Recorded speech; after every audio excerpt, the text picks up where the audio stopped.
Hello my dear friends and students, welcome to English max. हम लोग SSC CGL के English का previous paper solve कर रहे हैं और आज है हमारा डिस्कशन नंबर 33। ठीक, इसका मतलब ये हुआ कि हम 32 डिस्कशन कर चुके हैं। 32 डिस्कशन का मतलब 8 × 4 8 डेज का पेपर हम लोग कर चुके हैं। पर डे 4 होता है, तो 8 4 जा 32 हम कर चुके।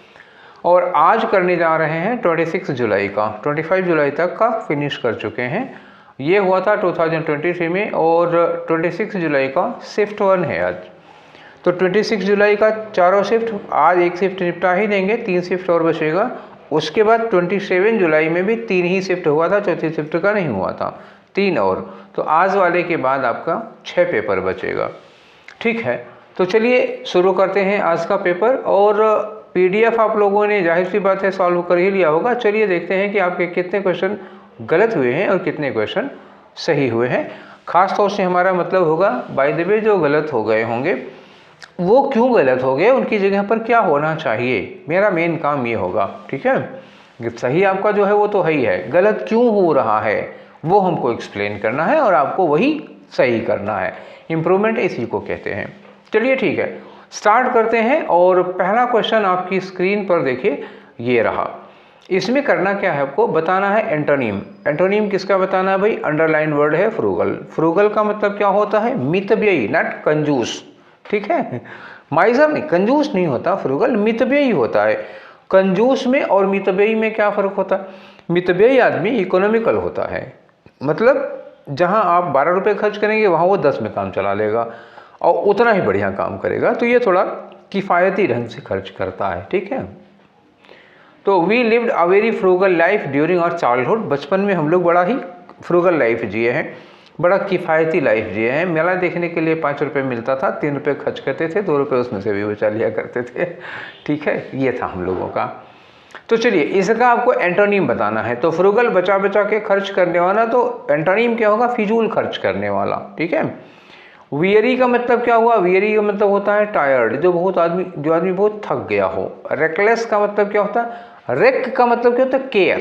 रेक का मतलब क्या होगा? Care, RECK। ये होता है केयरफुल, केयर होगा। तो रेकलेस कौन हो जाएगा? रेकलेस का मतलब हो जाता है केयरलेस। ये रेक मैंने केयर हुआ, इसमें LESS लगा दो। ठीक है, जैसे रेक में लगा है तो केयरलेस हो गया। मतलब क्या हुआ? रेकलेस थोड़ा लापरवाह टाइप का आदमी होता है, जो किसी की चिंता नहीं करता, किसी की परवाह नहीं करता है। सीवियर का मतलब होता है बहुत ही ज़्यादा। और एक्स्ट्रावेजेंट का मतलब क्या होता है? Spend thrift. ठीक है, स्पेंड थ्रिफ्ट आप समझ रहे हो क्या होता है? स्पेंड और इसमें थ्रिफ्ट लगा दो। स्पेंड थ्रिफ्ट मतलब फिजूल पैसा खर्च करने वाला। या आप एक दूसरा वर्ड ले लीजिए, अच्छा वर्ड है, लैविश होता है। लैविश का मतलब लुटाऊं। लुटाऊं समझ रहे हैं ना? 5 की जगह 10 खर्च करने वाला। ठीक है, तो आई थिंक कि आपको अपना एंटोनिम तो मिल ही गया होगा भाई।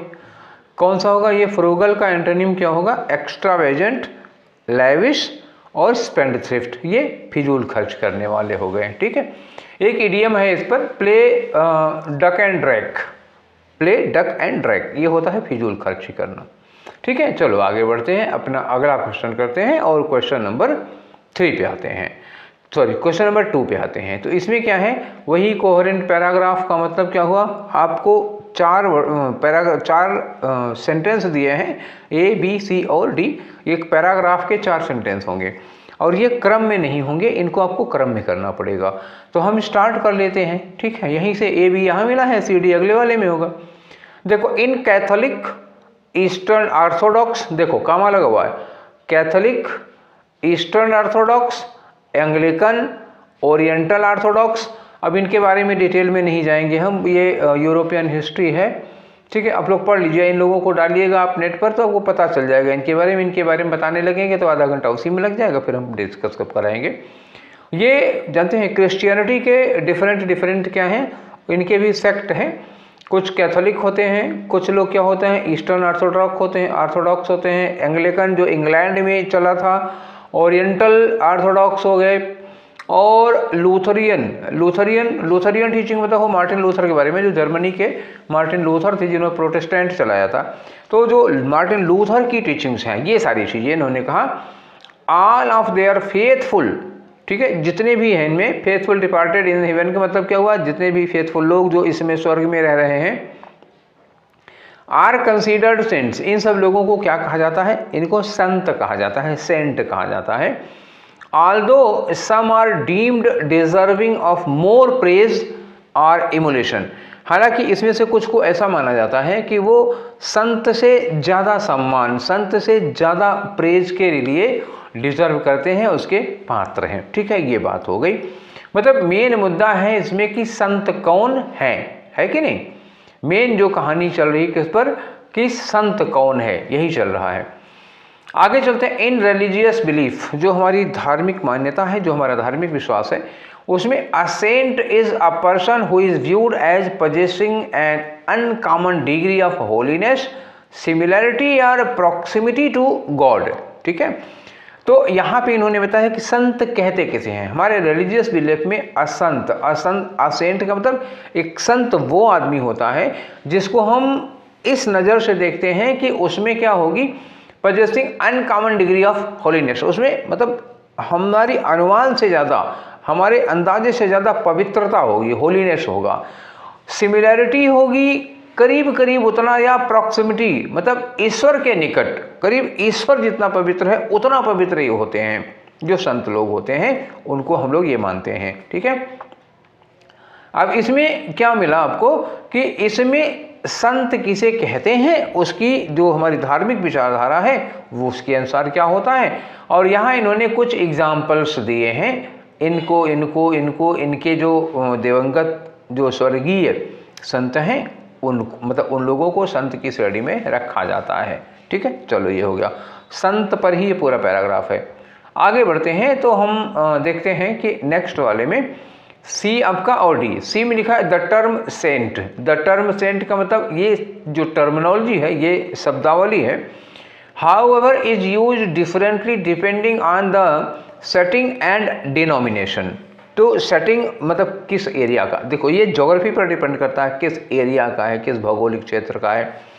जो डिनोमिनेशन होती है, जो धार्मिक आस्था श्रद्धा होती है, डिफरेंटली संत के हर जगह अलग अलग मतलब हो सकते हैं।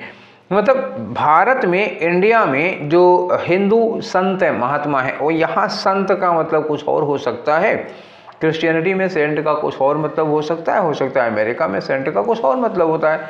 तो सब में थोड़ा थोड़ा फर्क हो सकता है। ठीक है, तो इन्होंने क्या किया, टर्म को डिफाइन किया, और इसके पहले आ सेंट लिखा हुआ था, यहाँ क्या लिखा है, द सेंट लिखा है। मतलब जहाँ पर आ सेंट होता है हम वहीं से स्टार्ट करेंगे ना, पहले इंडेफिनिट आर्टिकल से। आगे आ जाओ। सम सेंट्स रिसीव ऑफिशियल एक्लेजियास्टिकल रिकॉग्निशन।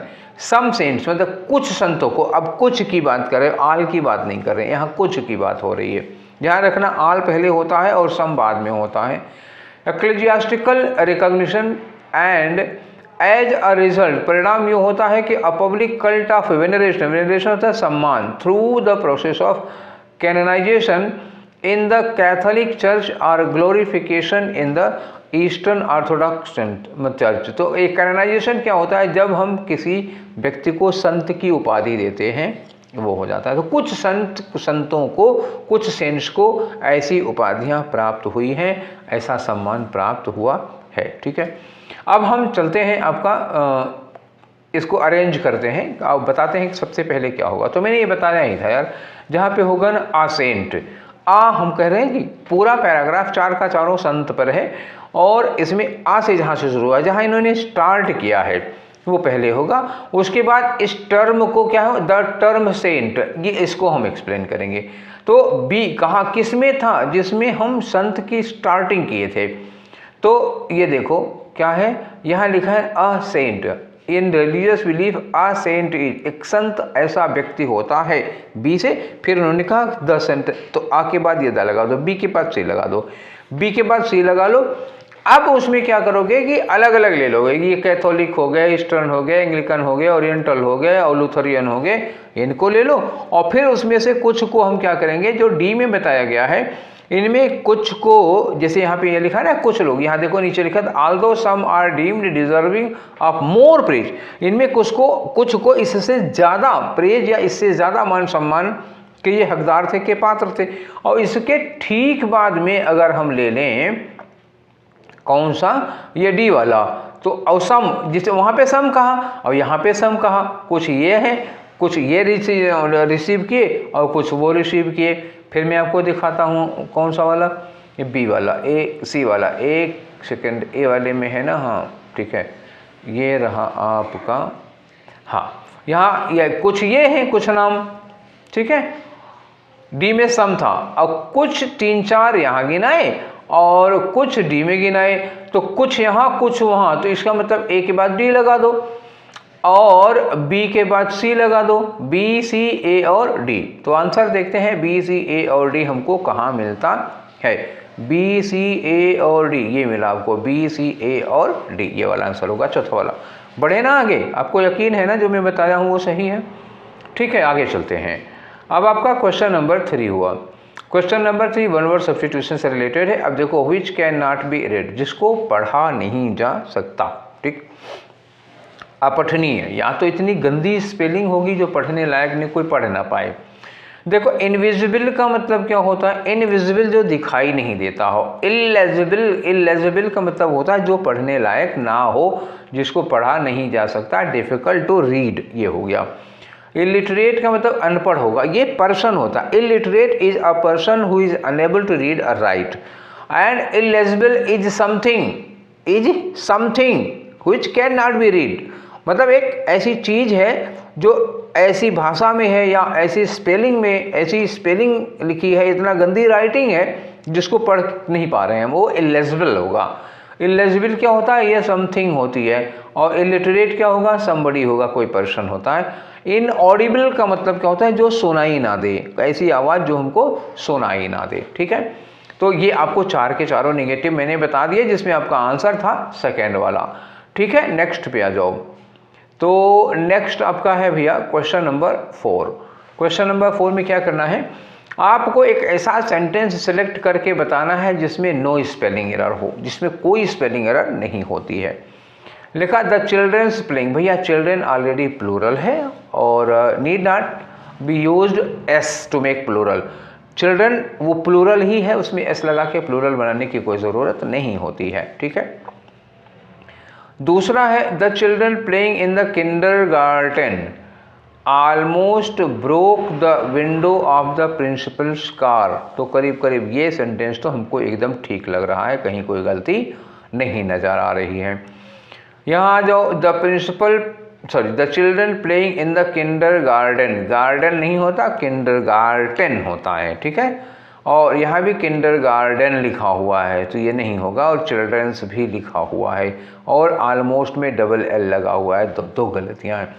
तो पहला गलत, तीसरा गलत, चौथा गलत। अब आप क्या कर दीजिए, दूसरा वाला अब अपना ऑप्शन ले लीजिए, ठीक है ना। चले आगे, चलिए नेक्स्ट क्वेश्चन है आपका क्वेश्चन नंबर 5, ठीक है। क्वेश्चन नंबर 5 में क्या करना है आपको, खाली जगह दी हुई है, अब देखते हैं कि यहाँ पे क्या लगाना होगा।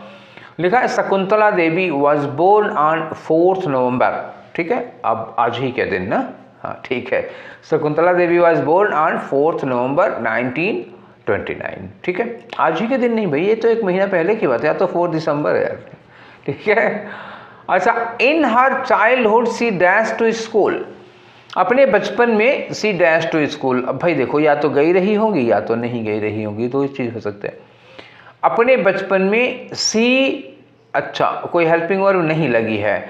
सी एवर बीन, भाई देखो ऐसे तो हम बीन नहीं लगा पाएंगे ना, बिना हैज है या हैड के तो हम नहीं लगा पाएंगे, डायरेक्ट बीन नहीं, सी नेवर बीन ऐसे नहीं बना पाओगे, तो ये गलत हो जाएगा। She went never, went never देखो वेंट तो काम चलाओ है, सी नेवर वेंट टू स्कूल, लेकिन ये क्या होता ना, अगर लिखा होता सी नेवर वेंट तो ये हो सकता था, क्योंकि जो नेवर है सी और वेंट के बीच में लग सकता है, ये ग्रामर गलत हो गई। सी नेवर गॉन, अब देखो गॉन जो है ना वर्ब की थर्ड फॉर्म बिना हैज हैव हैड के नहीं लगेगी, ग्रामेटिकली ये भी गलत हो गया। सी हैड नेवर बीन, हाँ बीन लगा है यहाँ पर, हैड लगा है, और नेवर बीन के बाद टू भी लगता है, ये भी सही है। तो कुल मिलाकर के हमारा ये चौथा वाला ऑप्शन ठीक है। तो अब बढ़ते हैं हम लोग नेक्स्ट क्वेश्चन में, क्वेश्चन नंबर 6 में, ठीक। देखिए ये है क्वेश्चन, अंडरलाइन किया हुआ है और इसकी जगह पर आपको क्या करना है, सब्स्टिट्यूट करना है, मतलब इम्प्रूव करना है, देखना है कि यहाँ पे कुछ गलती है क्या। तो पढ़ो, लिखा है कि देयर इज अ चार्म, बड़ा आकर्षण है, देयर इज अ चार्म। आगे लिखा है on the midnight air, on the midnight air नहीं, एयर के लिए तो ऑन नहीं लगाएंगे, एयर के लिए क्या लगाओगे, इन लगाओगे ना। इन द मिडनाइट एयर मतलब आधी रात को जो हवा चलती है उसमें क्या होता है, बड़ा चार्म होता है, which we all can not experience, जिसे कि हम सब एक्सपीरियंस नहीं कर पाते हैं। क्यों नहीं कर पाते हैं? आधे लोग सो चुके होते हैं, आधे क्या 90% लोग सो चुके होते हैं, और 10% जो बचे हैं उसमें से 8% अपने काम में लगे होते हैं, और शायद आधा % लोग ऐसे होंगे जो आधी रात को घर के बाहर निकल के आके हवा लेते होंगे ना। हाँ, तो उसको हर कोई नहीं एक्सपीरियंस कर पाता है। तो इन द मिडनाइट एयर, आप ऑन नहीं लगाओ, इन द मिडनाइट एयर लगाओ, ये हो गया इन द मिडनाइट एयर। अच्छा, ना तो ओवर लगेगा ना अराउंड लगेगा, या कुछ नहीं लगेगा, वो एयर के लिए प्रीपोजिशन लगाना था, मिडनाइट के चक्कर में मत पड़ना, एयर के लिए लगा हुआ है, ठीक है ना। तो इन द एयर होता है, on the air, over the air, around the air, under the air, ये सब नहीं होता, ठीक है। चलिए आगे बढ़ते हैं, आपका क्वेश्चन नेक्स्ट करते हैं 7 नंबर का। तो 7 नंबर पे देखो क्या करना है, खाली जगह भरनी है। तो खाली जगह के लिए एक वर्ड नहीं बल्कि एक पूरा का पूरा फ्रेज है, तो हम ये नहीं कह सकते हैं कि खाली जगह भरनी है, क्या करना है बल्कि कंप्लीट करना है, सेंटेंस को कंप्लीट करना है, इसको हम ये कहेंगे। अब इसमें क्या है कि मोस्ट अप्रोप्रिएट इडियमेटिक एक्सप्रेशन, अब क्या है ये, एक है इडियम, खाली जगह भरने के लिए आपको कोई ग्रामेटिकल फ्रेज नहीं लगाना बल्कि एक इडियम यूज करना है, सिचुएशन के अकॉर्डिंग देखो कौन सा फिट बैठता है।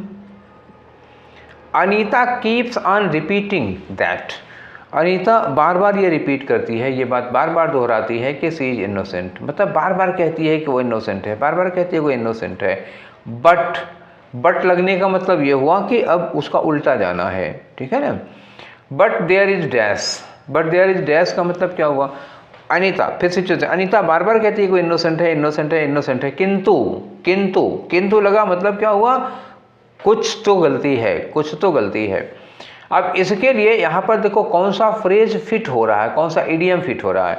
No rubbing of soldier, but there is no rubbing of the soldier. देखो रबिंग ऑफ द सोल्जर्स का मतलब होता है जैसे कोई बहुत फेमस आदमी हो, कोई बहुत प्रसिद्ध आदमी हो, उससे हमारी जान पहचान होना, उससे हमारा एसोसिएशन होना। तो यहाँ पे गलती आनी चाहिए ना, कुछ अपराध आना चाहिए, ये तो नहीं आएगा, नो रबिंग ऑफ सोल्जर्स नहीं होगा। नो लव लॉस्ट बिटवीन, मतलब क्या हुआ, दोनों के बीच में अब जरा सा भी प्यार बचा नहीं है, तो ये तो बिल्कुल कोई मतलब नहीं है। नो स्मोक विदाउट फायर, मतलब बिना आग के धुआं नहीं होता। अब ये फिट हो रहा है, जैसे इन्होंने कहा कि अनीता बार बार ये कह रही है कि वो इनोसेंट है, इनोसेंट है, इनोसेंट है, वो निर्दोष है, किंतु भैया बिना आग के तो धुआं नहीं होता। हाँ ये ठीक है, कुछ तो बात होगी, बिना आग के धुआं नहीं होता, ये यहाँ पे फिट हो रहा है। अच्छा, no pulling off the socks, no pulling off the socks, देखो पुलिंग ऑफ सॉक्स का मतलब होता है जैसे कहीं लिखा हो pull off the socks, pull off the socks मतलब क्या होगा कि अमेंड योर बिहेवियर, आपका जो तौर तरीका है, आपका जो बिहेवियर होगा उसको इम्प्रूव करो, उसको और अच्छा करो, सुधारो उसमें, आपका जो कार्य, अपने कार्य को और सुधारो, अपने बिहेवियर को और सुधारो, इसको कहते हैं पुल अप योर सॉक्स, ठीक है। चलिए तो आगे बढ़ते हैं, आंसर आपको मिल गया। नेक्स्ट क्वेश्चन की ओर बढ़ते हैं हम लोग आपके, और नेक्स्ट क्वेश्चन है आपका क्वेश्चन नंबर 8, जिसमें कह रहे हैं कि आप इसको पैसिव वॉइस में चेंज करो। तो क्वेश्चन क्या है, the farmers are harvesting the crops, the farmers are harvesting the crops, ये आर लगा है और ये क्या है, वर्ब की आईएनजी फॉर्म है। तो मैंने कहा जब भी वर्ब की आईएनजी फॉर्म होती है तो इसके दो टुकड़े हो जाते हैं, एक क्या होता है, बीइंग हो जाता है, और बीइंग के बाद वर्ब की थर्ड फॉर्म हो जाती है। तो पहले आप क्या करो ना, बीइंग के साथ थर्ड फॉर्म ही ढूंढ लो। तो यहाँ पे क्या है, बीइंग के साथ थर्ड फॉर्म लगेगा नहीं है, बीइंग के साथ थर्ड फॉर्म है, यहाँ बीइंग लगा ही नहीं है, इसमें भी बीइंग नहीं लगा है, तो 3 गलत हो गए। सीधे सीधे एक ही है सेंटेंस ऐसा जिसमें बीइंग का यूज किया गया है, ठीक है। तो आप आँख मूंद के वह लगा दो, आगे बढ़ो, ठीक। नेक्स्ट क्वेश्चन है आपका क्वेश्चन नंबर 9। क्वेश्चन नंबर 9 में वंस मोर कुछ अंडरलाइन किया हुआ है, और अंडरलाइन करने के लिए इन्होंने कहा कि इसको करेक्ट इडियम से रिप्लेस करना है आपको। मतलब वहाँ जो इडियम लगा हुआ है that is incorrect in the sense, या हो सकता है कि इडियम ही इनकरेक्ट हो, उसकी जगह पर जो करेक्ट इडियम हो वो आप लगाइए, तो ठीक है। इसके लिए हमें सेंटेंस पढ़ना पड़ेगा। और देखो लिखा है आफ्टर फिनिशिंग द असाइनमेंट, हमको कोई काम दिया गया था, हमने अपना असाइनमेंट खत्म कर दिया। तो द एम्प्लॉइज, काम खत्म करने के बाद एम्प्लॉइज क्या करते हैं, मेक इट अ डे, नहीं मेक इट अ डे नहीं होता, बल्कि इसको क्या कहते हैं, call it a day. Call it a day का मतलब होता है काम खत्म, पूरा नहीं, प्रोजेक्ट नहीं खत्म। आज हम जो काम कर रहे थे, जैसे हम लोग काम करते हैं, मान लो कोई भी आदमी काम करता है तो एक टाइम होती है ना, सुबह से कोई 4 बजे तक करता है, कोई 6 बजे करता है। मान लो जो सुबह से 4 बजे तक, 5 बजे तक, 6 बजे तक, उसकी टाइमिंग है 5 बजे तक, उसका काम 5 बजे तक उसने अपना सारा काम खत्म किया। उसके बाद क्या किया, कॉल इट अ डे, मतलब पूरा काम उस टाइम तक खत्म करके कॉल इट अ डे होता है। तो जब इन लोगों ने अपना असाइनमेंट खत्म कर दिया तो एम्प्लॉयज़ ने क्या किया, उसको मेक इट अ डे नहीं, उसको कॉल इट अ डे करोगे। तो कॉल इट अ डे का मतलब क्या होगा, ये दूसरा वाला लगेगा। क्लियर ना, ठीक है, चले आगे। अब आगे आ जाओ, आपका क्वेश्चन नंबर 10 है। तो 10 में क्या करना है, आपको एरर ढूंढनी है बच्चा। तो सी इज इन एन हरी, देखो एक इडियम होता है इन अ हरी, ठीक है, ये तो है इन अ हरी होता है, एन नहीं होता। अच्छा दूसरी बात, इस हरी को हम हा पढ़ रहे हैं ना, कंसोनेंट आ रहा है, तो हमें एन लगाने की ज़रूरत नहीं, इन अ हरी होगा। तो एरर कौन सा हो गया, यही एन हरी वाले में एरर थी। चलिए आगे बढ़ते हैं, आपका नेक्स्ट क्वेश्चन है क्वेश्चन नंबर 11। देखिए इसमें क्या पूछ रहे हैं। तो इसमें भाई देखो अंडरलाइन यहाँ भी किया गया है, लेकिन क्या करें, अप्रोप्रिएट एंटोनीम बताना है। सेंटेंस में इस वर्ड की मीनिंग निकाल लो, उसके बाद देखते हैं उसी मीनिंग में हमको उसका एंटोनीम चाहिए। वन में accomplish many things by a little effort, ठीक है, कोई भी आदमी अकम्प्लिश कर सकता है, पूरा कर सकता है, कंप्लीट कर सकता है, मेनी थिंग्स बहुत सारे काम, बाय अ लिटिल एफर्ट, थोड़ी सी एफर्ट करे, थोड़ी सी कोशिश करे तो कोई भी आदमी कई सारे कामों को अकम्प्लिश कर सकता है। तो यहाँ अकम्प्लिश करने का मतलब क्या हुआ, मतलब उसको कंप्लीट कर देना, पूरा कर देना है। तो रिटेन का मतलब तो हुआ कंटिन्यू। मिस का मतलब क्या होता है, चूक जाना। तो गलती कहाँ होगी फिर, यही चूक जाना। अकम्प्लिश का अपोजिट क्या हो गया, मिस कर दिया। क्वालिफाई करना मतलब उसको पास कर जाना, और एग्जीक्यूट करने का मतलब होता है उसको अप्लाई कर लेना, लागू कर लेना। अकम्प्लिश करेंगे तो एग्जीक्यूट हो जाएगा। तो चूकने के लिए नेगेटिव कौन सा हो रहा है, इसमें मिस हो रहा है। अगर हम थोड़ा सा एफर्ट करेंगे तो कोई चीज़ हमसे मिस नहीं होगी, ठीक है ना। तो अकम्प्लिश करेंगे तो उसका अपोजिट क्या हो जाएगा, मिस हो जाएगा, ठीक है, तो दूसरा वाला होगा। नेक्स्ट में आ जाओ, क्वेश्चन नंबर 12 आपका। 12 में फिर से खाली जगह दी है, लेकिन खाली जगह के साथ में एक वर्ड को अंडरलाइन भी किया हुआ है। तो जिसको अंडरलाइन किया हुआ है, चलो वहाँ पहुँचते हैं, ठीक है। तो जो अंडरलाइन किए हैं इनसे निपट लो। अब पूछ क्या रहे हैं, जो अंडरलाइंड पोर्शन है उसका एंटोनीम, देखो क्या लिखा, antonym of the underlined to fill the blank. तो यहाँ जो लगाना है वो इसी का एंटोनीम लगाना है। उनके पोर्शन को पढ़ो। While most friends persuaded him to choose the career, ज़्यादातर दोस्तों ने उसको परसुएड किया कि वो अपना कैरियर चुने, और वहीं पर देयर वर अ फ्यू, वहीं पे कुछ ऐसे लोग थे जिन्होंने dash him from doing so, उसको ऐसा करने से रोका। अब सोचो, किसी ने परसुएड किया मतलब उनको एनकरेज किया, ठीक है, उकसाया। और दूसरी तरफ क्या है, कुछ ऐसे भी लोग थे जो उनको ऐसा करने से रोके। तो रोकने के लिए परसुएड का अपोजिट क्या होगा, डिसुएड होगा। और क्या, ये परसुएड उकसाया, एनकरेज किया, और ये लगा दो डिसुएड। डिसुएड किया मतलब क्या हुआ, उसको ये काम करने से रोका, डिस्करेज किया उसको, ठीक है। तो 12th नंबर पे क्या हो जाएगा बच्चा, 12th नंबर पे आपका आंसर हो गया डिसुएडेड। अब आप चाहोगे इवेडेड का मतलब बता दें हम, तो इवेड कहीं कहीं पढ़ा होगा ना, टैक्स इवेजन।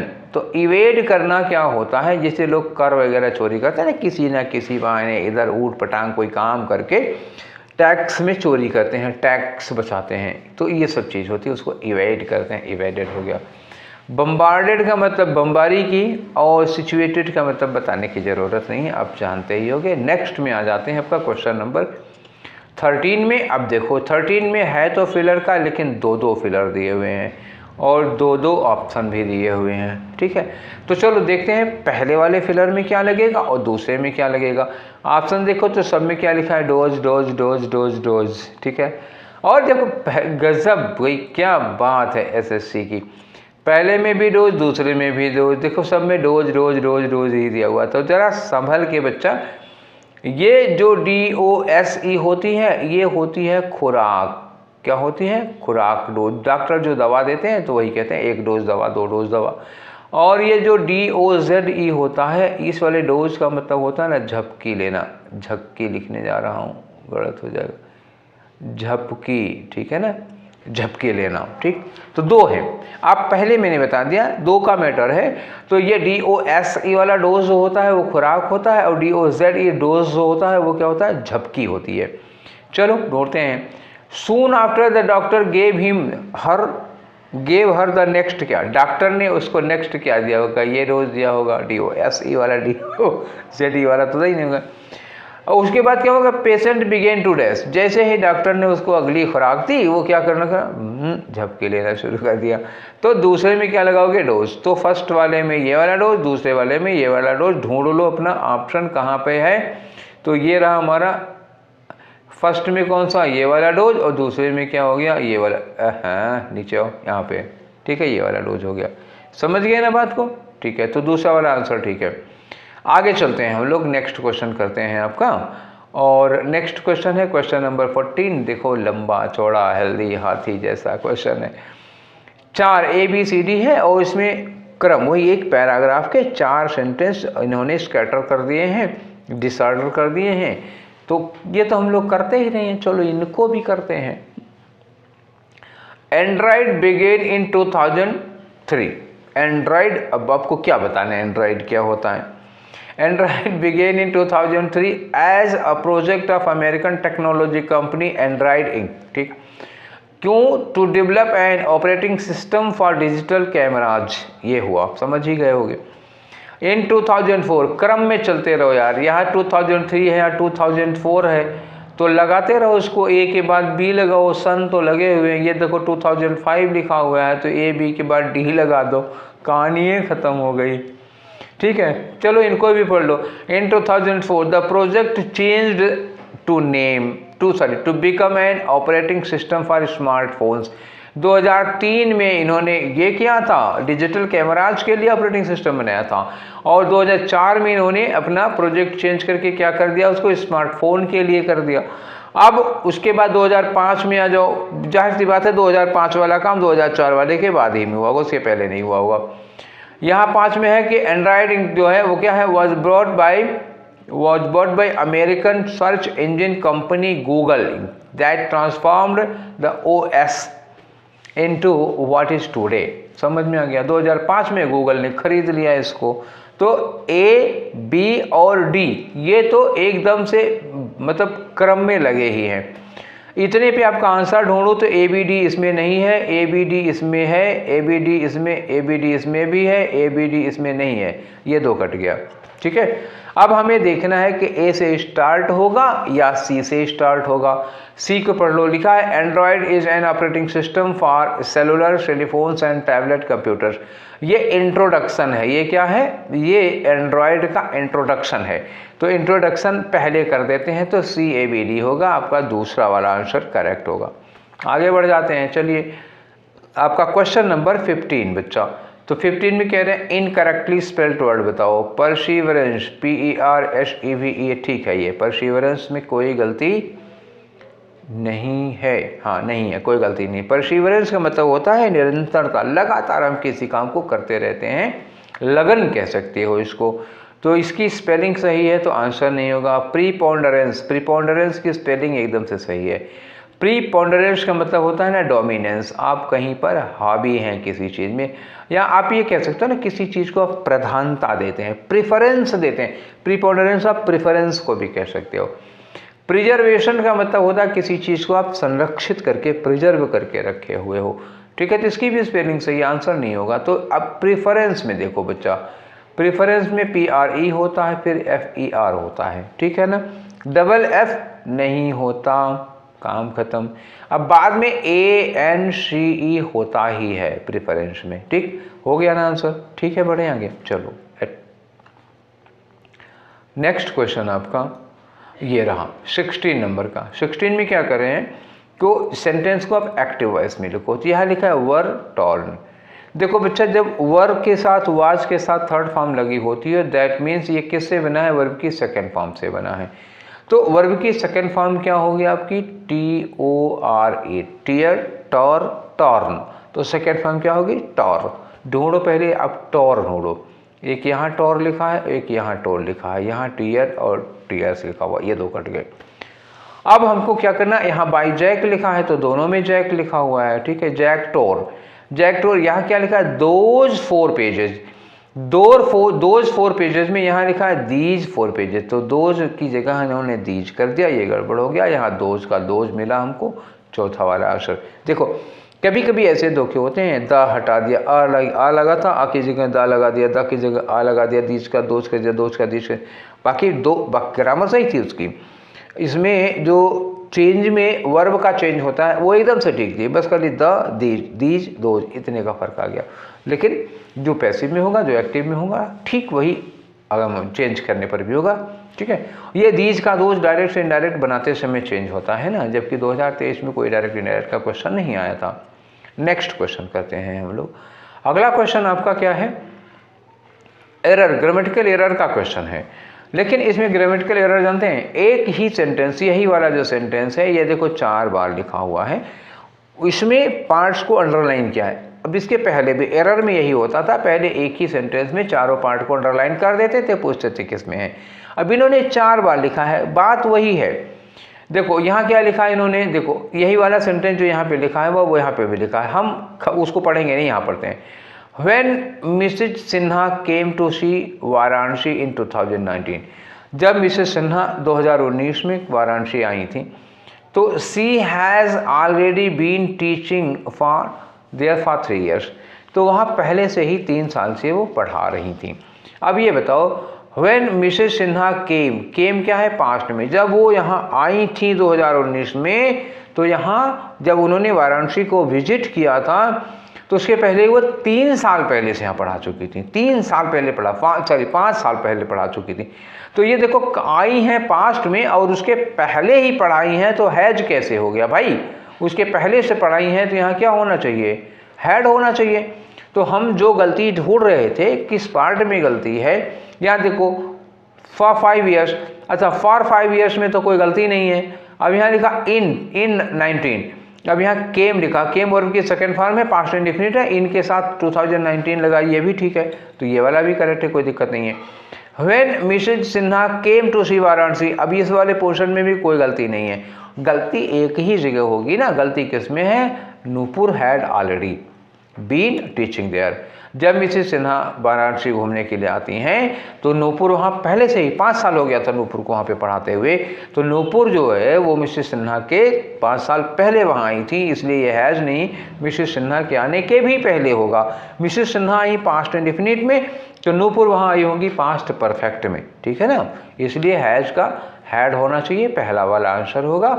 आगे बढ़ते हैं हम लोग अपने क्वेश्चन में, और अगला क्वेश्चन, अरे बाप रे, वंस मोर रीअरेंजमेंट, और इतना बड़ा बड़ा रीअरेंजमेंट दे रहे हैं, दो पेज में जाता है, कोई बात नहीं, पढ़ो।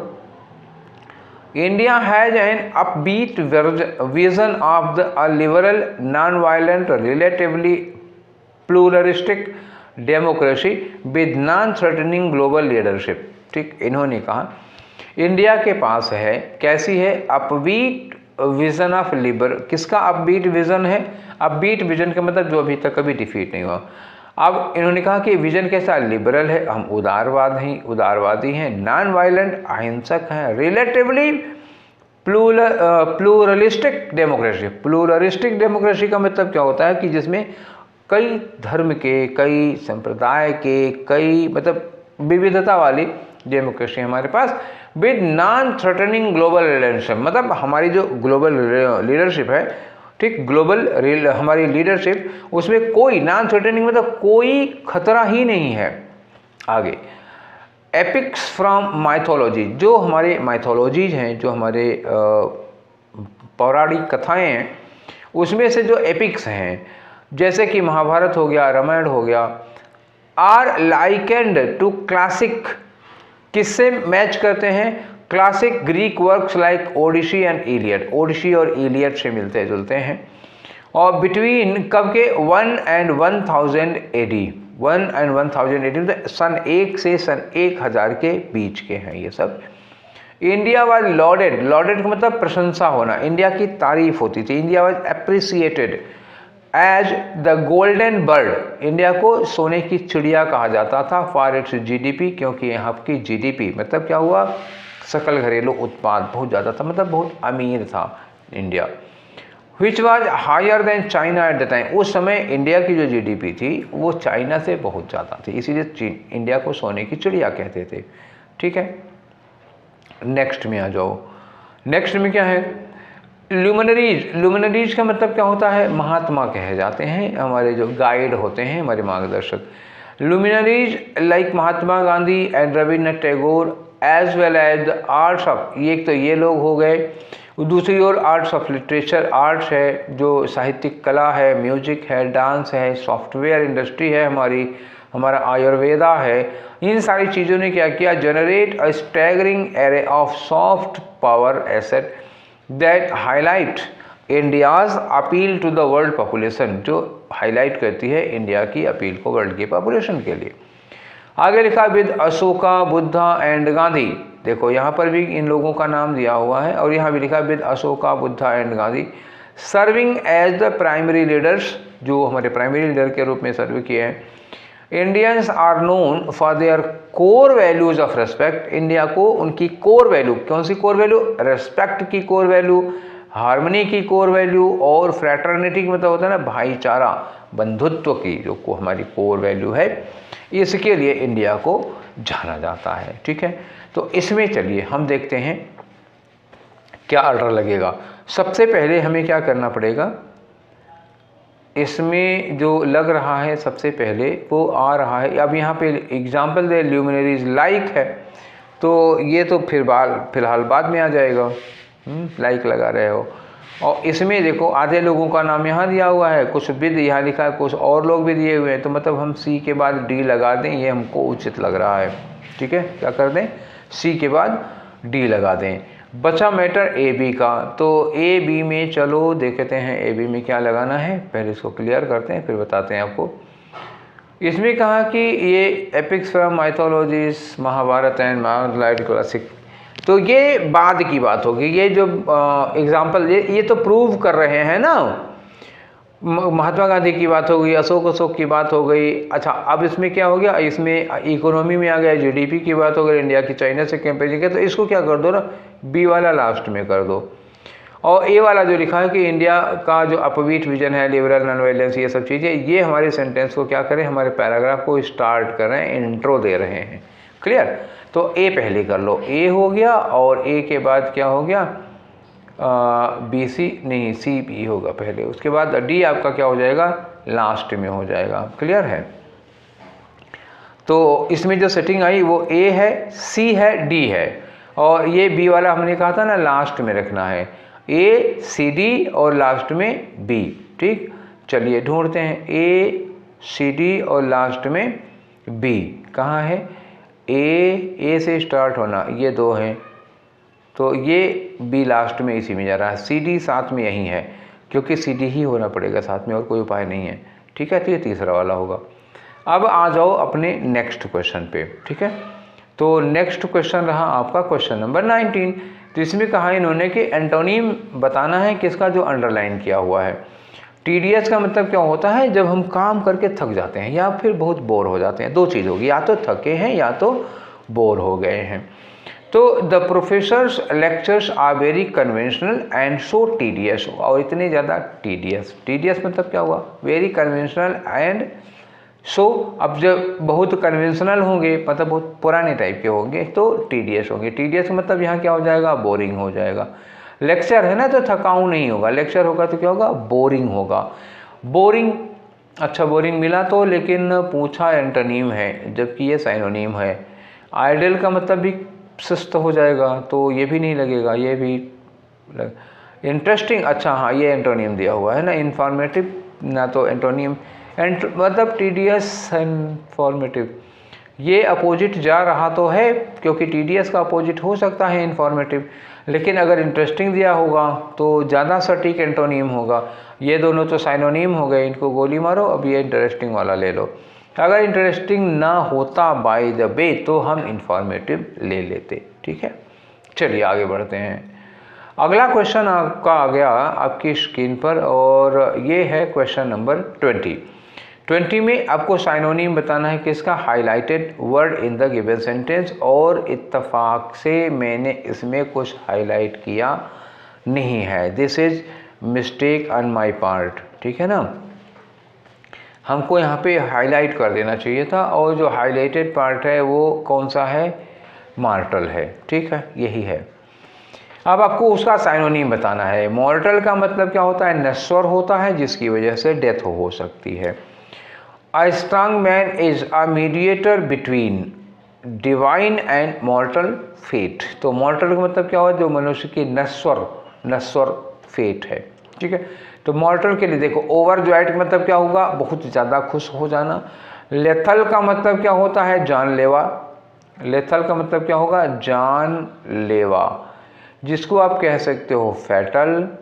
ठीक है, और डेडली एक वर्ड हो गया, डेडली, एक ये लेथल दिया ही है, फैटल, डेडली और लेथल, ये सब क्या होते हैं, जानलेवा होगा। और मॉर्टल का मतलब भी होता है नश्वर, क्योंकि सिंसियर मतलब बहुत ही फेथफुल हो जाएगा, डिलाइट खुशी के लिए हो जाएगा। तो ये दोनों वर्ड लग नहीं पा रहे हैं, कौन सा लग रहा है, लेथल लग पा रहा है।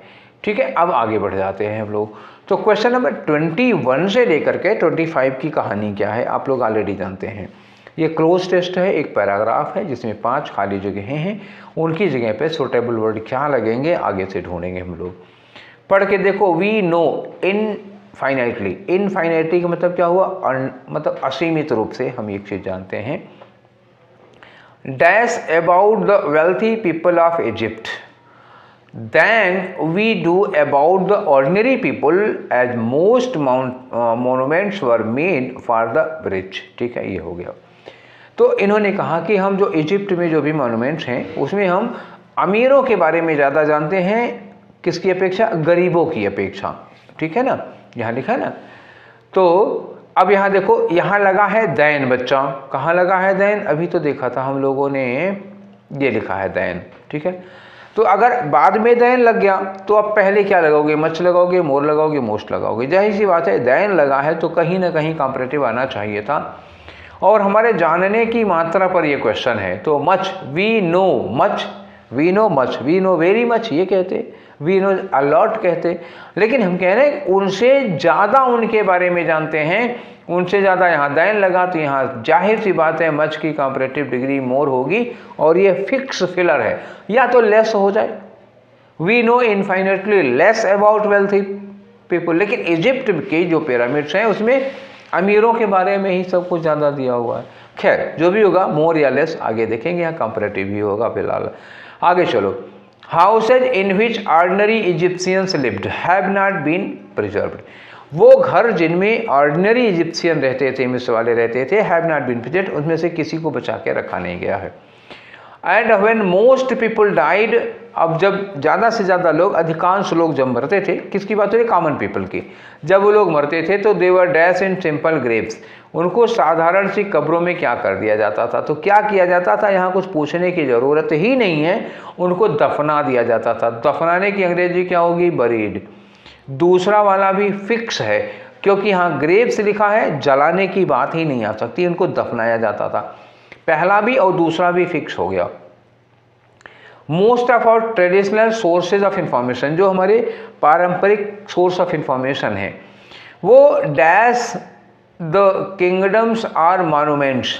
ठीक है, इंफॉर्मेशन वो क्या बताते हैं, यहाँ पे वर्ब लगेगी, वो बताते हैं, दिखाते हैं, प्रूव करते हैं कि old kingdoms are monuments of rich dash.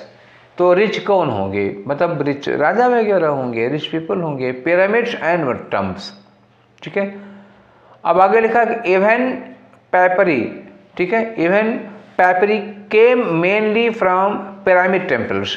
ये जो पैपरी है वर्ड जो है वो पिरामिड टेम्पल्स से ही आया है, यहीं से बना है। Dash this does not mean, कह रहे हैं हालांकि इसका ये मतलब नहीं होगा कि death was the Egyptians only pre occupation, मतलब डेथ के बारे में उनके बहुत ज़्यादा जानकारी मिलती है, तो इसका मतलब ये भी नहीं है कि उनका जो प्रीऑक्यूपेशन था इजिप्शियंस का वो मेन केवल इकलौता डेथ ही इकलौता प्रीऑक्यूपेशन था, ऐसा भी हम नहीं कह सकते। तो इस वाले पे जो फिलर पे आ रहा है, यहाँ पे जो लग रहा है, यहाँ पे हमको क्या लग रहा है, बट, ठीक है ना, बट लगाने का सेंस आ रहा है। पहले कुछ बात कह रहे हैं उसके ठीक अपोजिट कहने जा रहे हैं। तो चलो हम एक एक करके करते हैं। पहले क्या होगा, we know definitely dash about wealthy people of Egypt then, तो यहाँ पे मोर लग रहा है मेरी ओर से, ठीक है। अब आप लोगों की ओर से क्या लगता है, देखिए दैन लगा है तो मेनी नहीं लगेगा, मोस्ट नहीं लगेगा, मच नहीं लगेगा, क्या लगेगा आपको, मोर लगेगा। दूसरे वाले में बताया ही गया है कि उनको कब्रों में क्या किया था, दफना दिया गया था, बरीड फिक्स ही हो गया था, देवर बरीड इन सिंपल ग्रेव्स, तो बरीड ही लगेगा। मैं एक बार और आपको दिखा दे रहा हूँ, ये यहाँ क्या लिखा है कि most people died they were buried in simple graves, तो 2 हो गया। तीसरा में आ जाओ, ठीक है। तीसरे में क्या है, अबाउट लिखा हुआ है, एट लिखा हुआ है, ऑफ लिखा हुआ है, ऑन लिखा हुआ है, तो हमें इनके बारे में जानकारी लेनी। ऑफ लिखा हुआ है, देखते हैं कि क्या चीज़ लगानी है हमको, ठीक। आ जाओ, informations dash the old kingdom, most of our traditional sources of information dash of the old kingdoms. अच्छा, तो ऑफ लगाओगे यहाँ पे, और क्या, यहाँ पर भी क्या लगाना पड़ेगा आपको, ऑफ यूज करना पड़ेगा, ठीक है। तो ये रहा आपका 23 नंबर का। तो 23 नंबर में क्या आएगा, ऑफ, कौन सा वाला, ये वाला ऑफ लगाना पड़ेगा, ठीक है ना, क्लियर। चलिए आगे बढ़ते हैं। अब हम लोग बढ़ते हैं 24 में। 24 और 25 दो बचा हुआ है, तो ये रहा 24, ठीक। 23 हो गया, most of the traditional sources of information of the old kingdom, ठीक है ना, जो आर मॉन्यूमेंट्स, जो ओल्ड किंगडम है, इन किंगडम से क्या है, ये ऑफ का मतलब क्या हुआ ना, दूर बनी हुई हैं, ठीक है। आगे आ जाओ, इसको क्लियर करते हैं, फिर देखें। यहाँ लिखा है आर मॉन्यूमेंट्स ऑफ रिच। अब आगे लिखा जो इनके रिच अमीर लोगों के मॉन्यूमेंट्स हैं, जो पिरामिड हैं, डैश पिरामिड्स एंड टम्ब, ठीक है ना। तो एग्जाम्पल के तौर पर इन्होंने लगाया, तो अब ये एग्जाम्पल दे रहे हो, तो जहाँ तक मुझे लग रहा है कि क्या लगेगा, लाइक पिरामिड्स एंड टम्ब्स, एग्जाम्पल दे रहे हो ना जो बातें कही हैं, ठीक है। ढूंढ लेते हैं लाइक इस तरह का कुछ मिलता है क्या, तो एग्जाम्पल के लिए एज लगा, 10 लगा, सच लगा, लाइक लगा, तो यहाँ क्या लगेगा, लाइक, क्योंकि हम एज लगाते हैं कंपेयर करने के लिए, लाइक लगाते हैं एग्जाम्पल देने के लिए, तो लाइक लगेगा, यहाँ पर एज नहीं लगेगा। अब 25वां है, देखो यहाँ क्या, मोर ओवर, एट लिखा, देन लिखा, बट लिखा है। तो मैंने कहा था ना कि अभी उसके पहले जो बात कह रहे थे डेथ के बारे में, वही दफनाना और उनके कब्रें, ये सब, लेकिन उसके बाद बात बदल रहे हैं। हम ये नहीं कह रहे हैं कि, मतलब कह रहे हैं कि जो इनके पास प्रीमोनिशंस थे वो सारे के सारे डेथ के ही नहीं थे, तो हम क्या कहें, बात बदलेंगे तो किंतु लगाएंगे, किंतु केवल यही नहीं था, तो बट लगाना होगा। एक बार देख लो, एक बार और देख लो, आप लोग पढ़े तो हो ही, लेकिन एक बार और देख लो, इसको दिखा देते हैं कि अब ख़त्म ही हो गया है, 1 मिनट और लगेगा। देखो इन्होंने कहा कि even papyri come mainly from pyramid temple, ये पिरामिड टेम्पल से ये वर्ड ही आए हैं। इन्होंने कहा कि this does not mean that death was the Egyptians only preoccupation, इसका मतलब ये नहीं कि इनका एकमात्र प्रीऑक्यूपेशन डेथ ही था।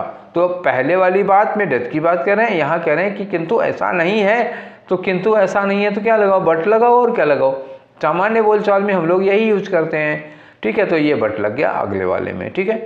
तो ये था, इस प्रकार से हमारा सेट नंबर कौन सा, आज सेट नंबर था भाई 33, और डेट कौन सी है, ये 26 जुलाई की, आज की डेट नहीं पूछ रहा हूँ, ठीक है। 26 जुलाई का पेपर था ये, ठीक है।